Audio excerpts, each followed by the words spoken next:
Subscribe करें हमारे YouTube channel को और बेल आइकन को प्रेस करें हमारे लेटेस्ट वीडियोस को देखने के लिए।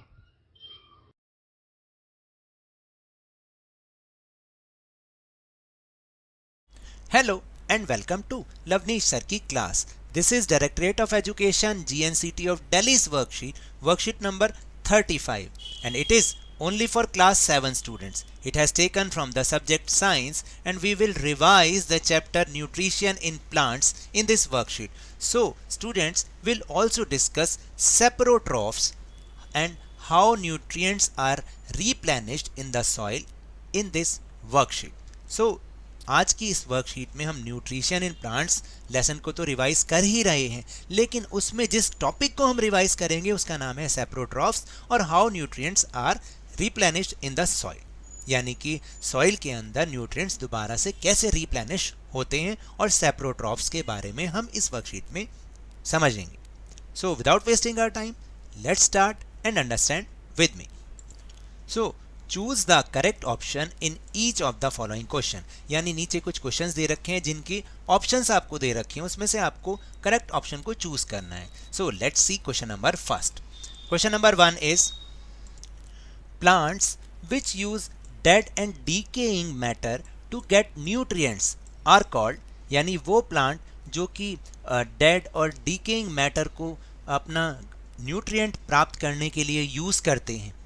यानी कहने का मतलब है कि ऐसे पौधे जो अपना न्यूट्रिएंट, जो भी अपना पोषण किन से लेते हैं, या तो डेड हो जाते हैं वो प्लांट, या डीकेइंग यानी वो खराब हो जाते हैं, सड़े गले पदार्थों से लेते हैं. उनको हम क्या कहते हैं? ऑटोट्रॉफ्स बोलते हैं, या सेप्रोट्रॉफ्स, या पैरासाइट, या algae. So the right answer is saprotrophs, यानी मृत जीवी, क्योंकि ये अपना न्यूट्रिएंट किन से लेते हैं? जो डेड हो जाते हैं या सड़ गल जाते हैं पेड़ पौधे, उनसे. Now question number 2, organisms that take atmospheric nitrogen and convert it into soluble form, यानी वो जीव जो कि एटमॉस्फेयर की नाइट्रोजन को सॉल्यूबल फॉर्म में कन्वर्ट कर देते हैं, कौन होते हैं? A rhizobium, B fungi, C pitcher plant, या डी ग्रास. तो so the right answer is rhizobium. Then question number 3, match the following. आपको कॉलम 1 को कॉलम 2 से सही से मैच करना है. So first is mushroom.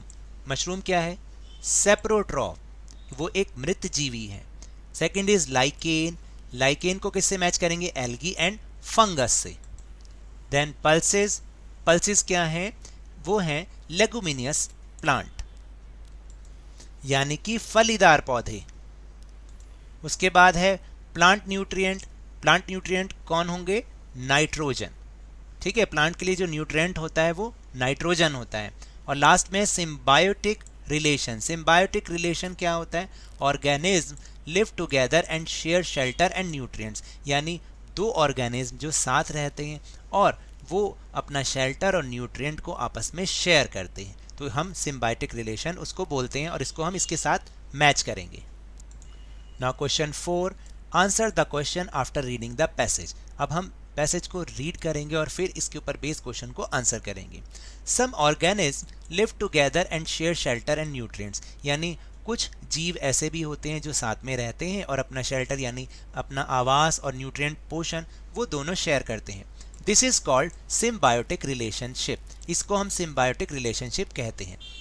For example, certain fungi live in the roots of trees. जैसे कि कुछ फंगीज जो होती हैं वो ट्री की रूट्स में रहती हैं. The tree provides nutrients to the fungus and in return receives help from it to take up water and nutrients from the soil. तो देखिए, जो ट्री होता है वो फंगी को न्यूट्रिएंट प्रोवाइड कराता है और बदले में उसको क्या मिलता है? वाटर और न्यूट्रिएंट को एब्जॉर्व करने में, टेक करने में वो जो फंगी होती है वो उसकी हेल्प करती है. This association is very important for the tree. और ये जो संबंध है वो एक ट्री के लिए बहुत ही इंपॉर्टेंट होता है. तो अब इसके ऊपर based question, how do organism in symbiotic relationship get benefited together, यानी जो सिम्बायोटिक रिलेशनशिप में ऑर्गेनिज्म रहते हैं वो दोनों आपस में कैसे उनको फ़ायदा पहुंचता है. So the answer is, in symbiotic relationship two organisms of different species exist in close physical contact to the benefit of both organism. देखिए सिम्बायोटिक रिलेशनशिप में क्या होता है, दो ऑर्गेनिज्म होते हैं और दोनों ही अलग अलग प्रजाति के होते हैं, लेकिन वो साथ में रहते हैं। Each organism contribute something that benefits the survival of other and in turn receives a survival benefit of its own. यानी कहने का मतलब है कि इनमें से प्रत्येक जो जीव है वो क्या करता है, दूसरे को सर्वाइव करने में मदद करता है और बदले में वो सर्वाइवल बेनिफिट खुद भी उठाता है। तो इस तरह से दोनों के जो दोनों ऑर्गेनिज्म हैं उनको फायदा पहुंचता है। Now question number 5, filling the blank space choosing the correct option. यहाँ पर आपको 2 ऑप्शंस दे रखी हैं, इसमें से करेक्ट ऑप्शन को चूज करना है। The fungal spores germinate and grow on dash things. यानी जो फंगल है वो किस पे जर्मिनेट करता है और नए उनको जन्म देता है, वो ह्यूमिड और वार्म थिंग्स होती हैं उनके ऊपर वो जर्मिनेट करता है और एक नए फंगी को वो जन्म देता है।